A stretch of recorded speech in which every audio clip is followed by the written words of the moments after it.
আসসালামু আলাইকুম রহমতুল্লাহ। শ্রদ্ধা ভরে স্মরণ করি এই জুলাই যোদ্ধাদের। এই জুলাই মাস থেকে আমাদের যোদ্ধা বা জুলাই আন্দোলন শুরু হয়েছিল এবং এখানে যে জায়গাটাতে আছি, যে মানুষটা জানাজা পড়েছিলাম, আজকে আপনাদের কিছু জায়গা কিছু মানুষকে পরিচয় করিয়ে দেবো আর কি। এখন আমি এমন একটি জায়গায় প্রবেশ করলাম, যাওয়ার আপনি মৃত্যু করে এই জায়গাতেই আসতে হবে। এটা পাবনা জেলার মধ্যে, পাবনা সদর থানার মধ্যে এমন একটি জায়গার লোকেশনটা পরে বলবো। আগে আপনারা আমার ভিডিওগুলো দেখতে থাকুন এবং পরবর্তী ধাপে ধাপে আপনাদের সবকে দেখাবো ইনশাআল্লাহ। এবং এই যে গোরস্থানে আসছি, আসার কারণ হচ্ছে আমার যেদিন খুবই মনটা খারাপ থাকে, আমার কোনো বিন্দুগুলো থাকে, সেদিনে আমি এই গোরস্থানে বা যে কোনো গোরস্থানে আমি ঘুরি। এই জুলাই আন্দোলনের জুলাই যোদ্ধাদের প্রথমত স্মরণ করতে চাই। বাংলাদেশের অগণিত মায়ের বুকের তাজা রক্ত ঢেলে যে বাংলাদেশটাকে নতুন করে স্বাধীন করা হয়েছে, আবু সাইদ মুগ্ধ ভাইকে স্মরণ করে, হাদি ভাইকে স্মরণ করে আজকের আমার এই ভিডিওটা এবং এই গুরুস্থান ভিডিওটা। তুমি একটু গুরুস্থানে ঘুরে দেখাও যে এই এলাকার মানুষজনের কারুকার্য, এই এলাকার মানুষজনের ভালোবাসা পেয়ে এত সুন্দর একটা গুরুস্থান পাবনা সদরের মধ্যে আছে, যেটা আপনারা আমার পেজে না গেলে কখনো দেখতে পাবেন না।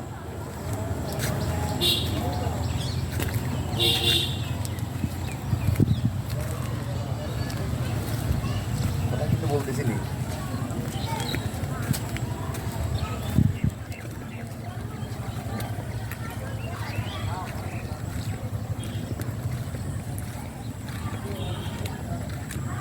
বলবো। আফালাইয়ালা মইজা বহুসিরা মাহফিল কুবুর অসিলা মাহফিল সুদুর মিনহা খলাকনাকুম অফিহা নুইজুকুম অমিনা নুকরিজুকুম তারাতা নুকরা। এই পাবনা জেলার এই গুরুস্থানটাতে আসার পিছনে মেলা কারণ আছে, ভিডিওর শেষে আপনাদেরকে সেই জিনিসগুলো দেখাবো। দেখেন, ফুল যেরকম গাছ মানুষকে সৌন্দর্যমণ্ডিত করে, তেমনি গরুস্থানে কিন্তু সব মানুষ আসতে পারবে না। গরুস্থানে আসতে গেলে আপনাকে দুটা জিনিসের কাজ করতে হবে, একটা হচ্ছে ইমান আর একটা হচ্ছে আমল। যার ইমান আমল ঠিক হবে না, আপনি গরুস্থানে মাটিতে শুরু কখনো শান্তি পাবেন না। এবং ইনসাফ করতে হবে, প্রতিটা সন্তানের সাথে ইনসাফ করতে হবে, ফ্যামিলির সাথে ইনসাফ করতে হবে, ভালো মানুষদের সাথে ইনসাফ করতে হবে। এবং এই ভিডিওটার মাধ্যমে আপনাদের কাছে বোঝাতে দিতে চাই যে মৃত্যুর পরবর্তী জীবনের প্রথম ধাপ যে কবর, যেখানে 3টা প্রশ্ন করা হবে, সেই কবরের পুরো ভিডিওটা এই এলাকার মধ্যে আপনাদেরকে দেখাবো। ভিডিওটা আস্তে আস্তে দেখতে পাবেন, আপনারা কিন্তু স্কিপ করবেন না। মনে করবেন আপনাদের ভিডিও আমি করি, আপনাদের থেকে কিন্তু 5-10 টাকা চাই না, শুধু চাই কি একটা ভালোবাসা, একটা শেয়ার, একটা কমেন্ট, একটা লাইক। এটা আপনারা করবেন, আমার ভালোবাসা যখন বৃদ্ধি পাবে আস্তে আস্তে আপনাদের সাথে সকল কিছু আমি শেয়ার করবো ইনশাআল্লাহ। অ্যাকশন।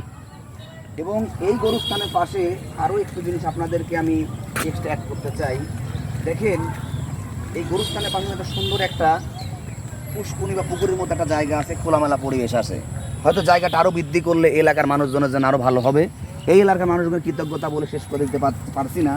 এই গরুস্থানে আমার একজন প্রিয় বড় ভাই শুয়ে আছে, তাকেও নিয়ে কিছু কথা বলবো। আপনারা আমাদের সাথেই থাকুন, ধীরে ধীরে দেখতে থাকুন। এবং আমার ভিডিওগুলো কিন্তু মনে রাখবেন, আমি যে ভিডিওগুলো আপনাদের সামনে প্রেজেন্ট করব, এটা পৃথিবীর কোনো জায়গা থেকে আপনি কিন্তু দেখতে পাবেন না, শুধু আমাকে দেখলে দেখতে পাবেন।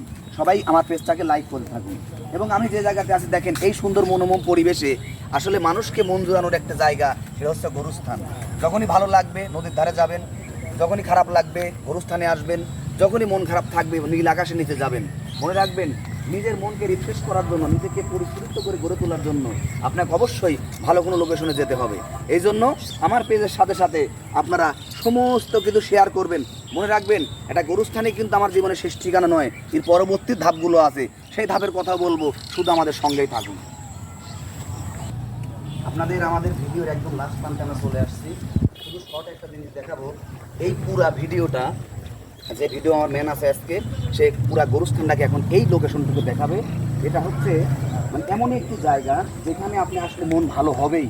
পাবনা জেলার মধ্যে কয়েকটি গরুস্থানের মধ্যে এটা একটা গরুস্থান, যেটা আপনাদেরকে আমি বলবো না, আমার কমেন্ট বক্সে আপনাদেরকে বলতে হবে যে গরুস্থানটা কোথায়। কারণ মনে রাখবেন, ভালোবাসা কিন্তু টাকা দিয়ে কখনো পাওয়া যায় না।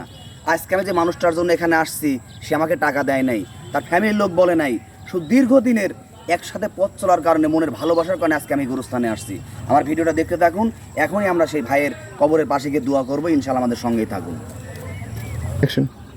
আমি আসলে এই কবরে আসার মূল উদ্দেশ্য একটাই, এই জুলাই আন্দোলন থেকে শুরু করে বিগত সালের আন্দোলন এবং জুলাই পরবর্তী আন্দোলনে এই বাংলাদেশে প্রথমত শ্রদ্ধাভরে স্মরণ করতে চাই বাংলাদেশে কয়েকজন শহীদদের মধ্যে একজন, সেটা হচ্ছে আল্লামা দেলোয়ার হোসেন সাঈদী এবং প্রয়াত বাংলাদেশের সাবেক সফল প্রধানমন্ত্রী, দেশনেত্রী আপসীর নেত্রী বেগম খালেদা জিয়া, এবং এখন যে মানুষটার এই কবরে, আমি কবরের পাশে একটা জায়গায় দাঁড়িয়ে বলছি, এখানে আবু দাউদ খান, মরহুম আবু দাউদ খান পাবনা জেলার আইডিয়ালের পরিচালক ছিলেন। উনার সাথে বাংলাদেশের অসংখ্য আন্দোলনের, অসংখ্য মিছিল মিটিংয়ের অংশদারিত্ব আমি ছিলাম।